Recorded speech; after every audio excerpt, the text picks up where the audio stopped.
Hello, Joe. Let's see the question. The current capacity of a fuse wire is 5 ampere. Okay.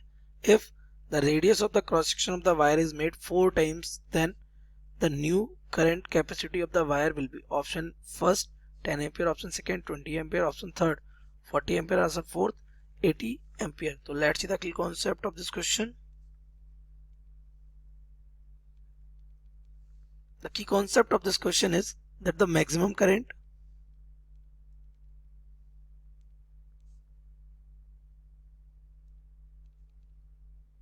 that can flow through a fuse wire of radius small r depends on it as, ये हमारा depend करता है क्या, I max is directly proportional to r to the power कितना 3/2। ये कैसे देख लेते हैं। हमारे पास क्या है, एक वायर है बेटा, ये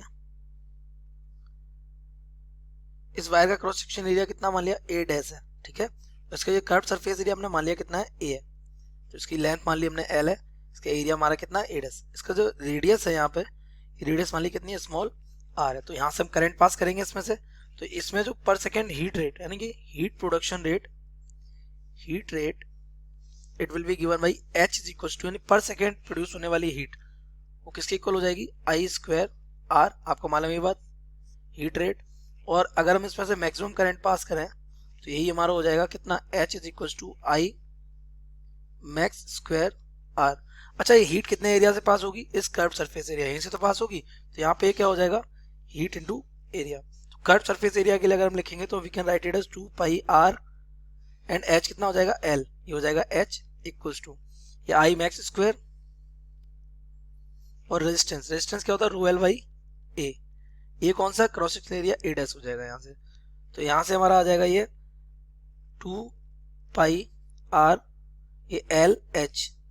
ओके, तो यहाँ से हो जाएगा आई मैक्स स्क्वायर और रो एल अपॉन, इसको हम लिख सकते हैं क्या, पाई आर ऑफ स्क्वायर। तो एल से एल क्या हो जाएगा, कैंसिल हो जाएगा, तो आई मैक्स स्क्वायर इक्वल क्या हो जाएगा, पाई। ये हो जाएगा 2 पाई स्क्वायर और आर कितना हो जाएगा, क्यूब और h, और अपॉन में क्या आ जाएगा, इसके रो आ जाएगा। तो यहाँ से आई मैक्स स्क्वायर है, तो आई मैक्स स्क्वायर से बाकी सब तो कांस्टेंट है, हीट का रेट भी कांस्टेंट और करंट कांस्टेंट है मैक्सिमम होके, इसलिए तो यहाँ से हमारा आई मैक्स आ जाएगा डायरेक्टली प्रोपोर्शनल टू, रो भी कांस्टेंट है तो कितना हो जाएगा 3/2। तो यहाँ से आता है ये हमारा रिलेशन। नाउ यहाँ से प्रोपोर्शनलिटी साइन रहेगा तो क्या हो जाएगा, तो यहाँ से हमारा एक रिलेशन बन जाएगा, I max is equal to क्या हो जाएगा, के आर टू दी पावर 3/2। तो आपको यहाँ पे दो कंडीशन के बने, एक बार करंट कितना था 5 एम्पियर, फिर इसकी रेडियस चेंज कर देते हैं, फिर करंट पूछ रहा है। तो इन केस वन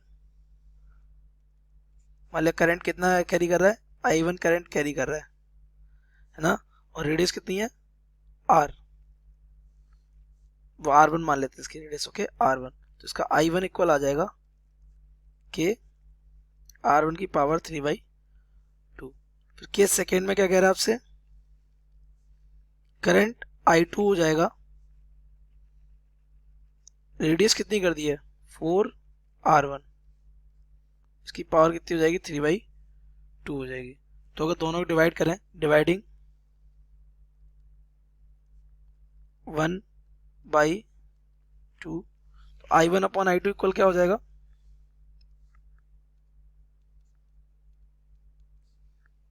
R1 की पावर 3/2 डिवाइडेड बाई 4R1 की पावर 3/2। तो यहाँ से इसको 4 के ऊपर इसको कैलकुलेट करते हैं, I1 अपॉन I2, आपको चाहिए क्या, I2 चाहिए, तो ये R1 की पावर हो जाएगा 3/2 और ये 2 का रूट आएगा 2 से 2 और क्यूब हो जाएगा 8, तो 8 की R1 की पावर कितना 3/2, ये हो जाएंगे कैंसिल। तो I1 अपॉन I2 इक्वल क्या हो जाएगा 1/8, तो I2 क्या आ जाएगा 8I1।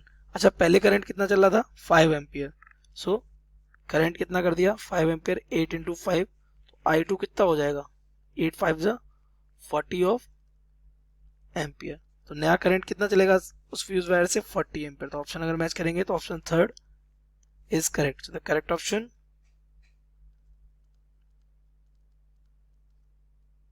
third. I hope you have understood it well. Best of luck.